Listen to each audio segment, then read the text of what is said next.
ராகுல் காந்தி ஏற்படுத்தியிருந்த நிகழ்வுக்கு தடை விதித்திருக்கிறார்கள் சங்க பரிவார கூடங்கள். பயத்தினால் தடை விதித்தார்களா இல்ல வாக்கு திருட்டு அம்பலமாயிடும் அப்படிங்கறதுனால தடை விதித்தாங்களா? வாரணாசியில் நடந்த அதிர்ச்சியான சம்பவம்.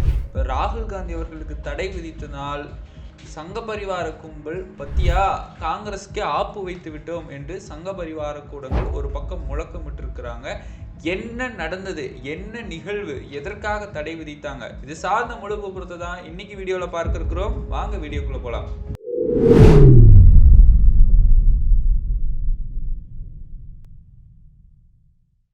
வணக்கம் நண்பர்களே, நான் உங்கள் கோபா சேச்சினா. இது அரசியல் களம், தொடர்ந்து பேசுவோம், உண்மையை உறக்க சொல்வோம். நம்முடைய கோபாசே யூடியூப் சேனல் 1 லட்சம் பார்வையாளர்களை கவர்ந்திருக்கிறது. 1 லட்சம் சப்ஸ்கிரைபர்ஸ் நமக்காக உறவுகள் நீங்கள் கிடைத்திருக்கிறீங்க. அதற்கான மனமார்ந்த நன்றிகளை உங்களிடத்துல தெரிவித்துக் கொண்டு மேலும் நம்முடைய சேனல் இந்திய அரசியல் பற்றியும் தமிழக அரசியல் பற்றியும் தொடர்ந்து உண்மையான செய்திகளை வழங்கி கொண்டிருக்கிறது. தொடர்ந்து உங்களுடைய ஆதரவை தாருங்கள். மனமார்ந்த நன்றி. இந்த வீடியோவை ஃபுல்லா பார்த்துட்டு உங்களுடைய கருத்துக்களை மறக்காம கமெண்ட் பாக்ஸ்ல தெரிவிச்சிருங்க. இன்னைக்கான வீடியோல முக்கியமா ராகுல் காந்தி அவர்களை பார்த்து பயந்திருக்கிறார்கள் சங்க பரிவார கூடங்கள். அதாவது ராகுல் காந்தி அடுத்து எங்க போவாரு, என்ன பண்ணுவாரு, அவரை பேரை கேட்டாலே அந்த அளவுக்கு பயத்துல இருக்கிறாங்க அப்படின்னு தான் சொல்லலாம். ஏன்னா இன்னைக்கு வரைக்கும் கண்முழித்து கொண்டு ராகுல் காந்தியை கவனிச்சிட்டு இருக்கிறாங்க. ராகுல் காந்தி அவர்கள் 56 இன்ச்சும் கிடையாது, விஸ்வகுருவும் கிடையாது, சாதாரண எளிமையான ஒரு மனிதர். ஆனா அவரை ஏன் அந்த அளவுக்கு ஆய்வு பண்றாங்க அப்படின்னு நம்ம பார்த்தோம்னா, மோடி அவர்கள் வெற்றி பெற்ற அந்த வாரணாசி தொகுதி, அங்க வாக்கு திருட்டு நடந்திருக்குது அப்படின்னு சொல்லி ராகுல் காந்தி அவர்கள் ஒரு பிரஸ் கிளப்பை கூட்டுறாரு. அங்க வாரணாசியில் இருக்கக்கூடிய பிரஸ் கிளப்பே இருக்கு. அங்க ஒரு மீட்டிங்கை ஆர்கனைஸ் பண்றாரு.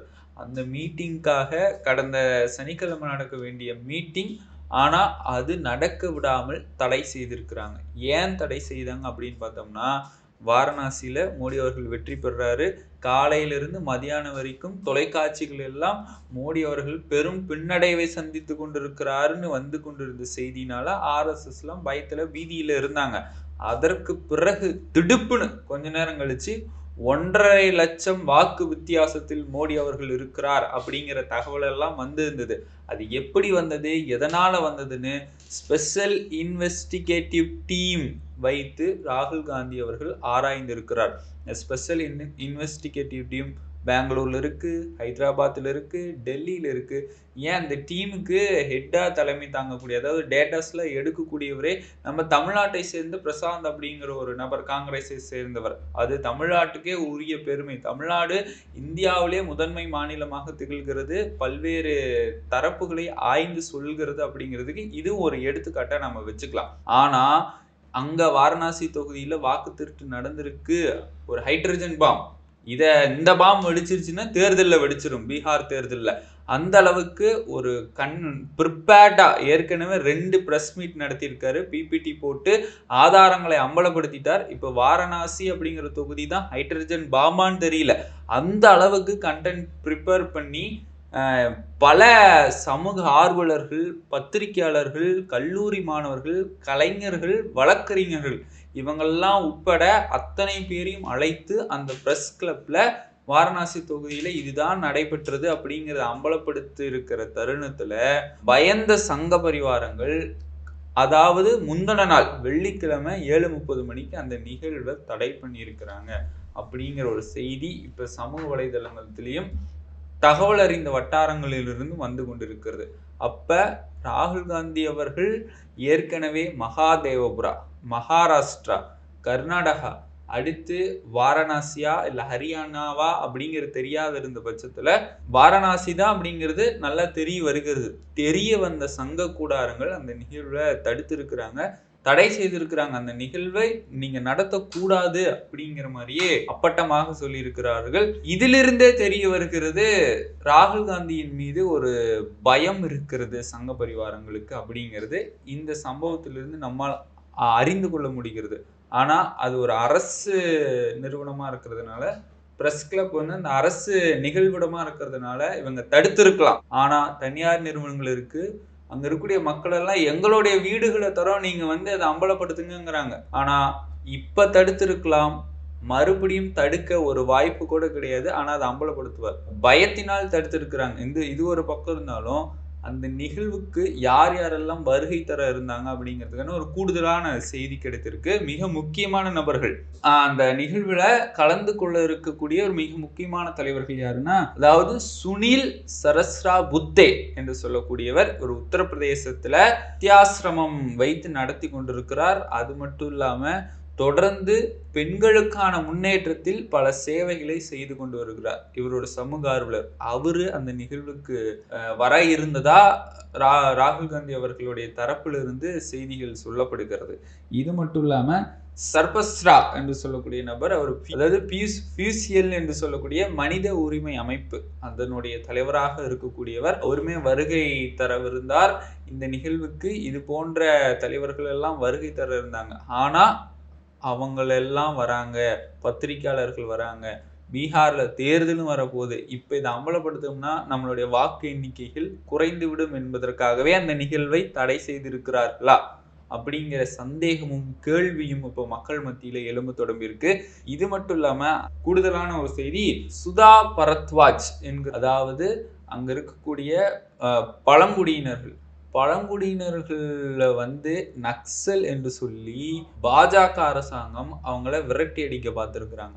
ஆனா இவரு பாஜக அரசாங்கத்திற்கு கடும் நெருக்கடி கொடுக்கிற மாதிரி கோர்ட்டுக்கே இந்த சம்பவத்தை எடுத்துட்டு போய் வாதாடினாரு. ஆனா அப்ப இவரு சிறையில தூக்கி போடப்பட்டார். ஏன் தூக்கி போட்டாங்க அப்படின்னு பார்த்தோம்னா, இவர் உண்மையை சொல்றாரு. அங்க இருக்கக்கூடிய பழங்குடியினர்கள், காடுகள், வயல்கள் அவங்களாலதான் காக்கப்பட்டு வருது. அவங்களையே நீங்க தூக்கி போட்டுட்டீங்கன்னா அப்புறம் காடுகள், வயல்கள் எல்லாம் அழித்து அம்பானி, அதானி, ஜிந்தல் மாதிரியான நபர்களுக்கு தாரை வார்த்து கொடுத்து விடுவீர்கள். அதனாலதான் இதை நான் கோர்ட்டுக்கு எடுத்துட்டு போறேன். மக்களுடைய உரிமை, அங்குடைய வாழ்வாதாரம், அவங்களுடைய பண்பாடு, கலாச்சாரம் எல்லாமே காக்கப்பட வேண்டும் என்பதற்காக தான் கோர்ட்டுக்கு எடுத்துட்டு போய் கடும் நெருக்கடி கொடுத்தாங்க. ஆனா ஒரு சிறையில போட்டதுதான் மிச்சமாக இருக்கிறது. இப்ப RSS போன்ற இயக்கங்கள் தொடர்ந்து மக்களுக்கு விரோதமான செயல்கள், முக்கியமா இஸ்லாமியர்கள், கிறிஸ்தவர்களுக்கு எல்லாம் விரோதமான செயலை செய்து கொண்டிருக்கிறார்கள். அவங்களெல்லாம் மோடி அரசாங்கம் என்ன பண்ணாங்க, ஒரு எஃப்ஐஆர் என்று சொல்லக்கூடிய ஃபர்ஸ்ட் இன்ஃபர்மேஷன் ரிப்போர்ட்டாவது பதிவு பண்ணாங்களான்னா கிடையாது. மற்ற அமைப்புகள், சமூக ஆர்வலர்கள் இவங்கெல்லாம் இந்தியாவிற்கு நல்லது செய்ய வந்தா அவங்கள நக்சல் என்று முத்திரை குத்தி சிறையில் போடுவதுதான் இப்பொழுது அவங்க ஆட்சியில் நடைபெற்று கொண்டு இருக்கிறது என பத்திரிகையாளர்கள் பலர் இது குறித்து பேசிட்டு வராங்க. சுதா பரத்வாஜ் அவங்க சொல்லியிருந்த இல்லையா, அந்த அமைப்போட தலைவர்கள் எல்லாம் இந்த பிரஸ் கிளப் மீட்டிங்க்கு வரவிருந்ததா தகவல் தெரிவிக்கின்றனர். ஆனால் இவங்கெல்லாம் வந்தா, அறிஞர்கள் வந்தா, பகுத்தறிவு உள்ளவர்கள்லாம் வந்தா நம்ம எப்படியும் அம்பலப்பட்டு போயிடுவோம். வாக்கு திருட்டு தான் நடந்திருக்கு அப்படிங்கிறதுக்கான ஆதாரத்தை எல்லாம் வெளியிட்டுருவாங்க, பிபிடி போட்டு வெளியிட்டுருவாங்க, ப்ரூஃபோட வெளியிட்டுருவாங்கன்னு பயந்த சங்க பரிவார கூடங்கள்லாம் நிகழ்வை ரத்து செய்யல, நிகழ்வு நடத்துவதற்கான தடையை செய்திருக்கிறாங்க. ஆனா அது ஒரு அரசாங்கத்தை சேர்ந்த இடமா இருக்கிறதுனால ரத்து செய்திருக்கலாம். தனியார் நிறுவனங்கள் இருக்கு, அங்க இருக்கக்கூடிய வீடுகள் இருக்கு. ராகுல் காந்தி அதான் சொல்றாரு. ஆனா அங்க இருக்கக்கூடிய உத்தரப்பிரதேசத்தில் இருக்கக்கூடிய பாஜகவுடைய லோக்கல் ஐடி விங்ஸ் எல்லாம் எப்படி போட்டுக்கிறாங்கன்னா, பத்தியா காங்கிரஸ்க்கு எப்படி எல்லாம் ஆப்பு வச்சேன்னு.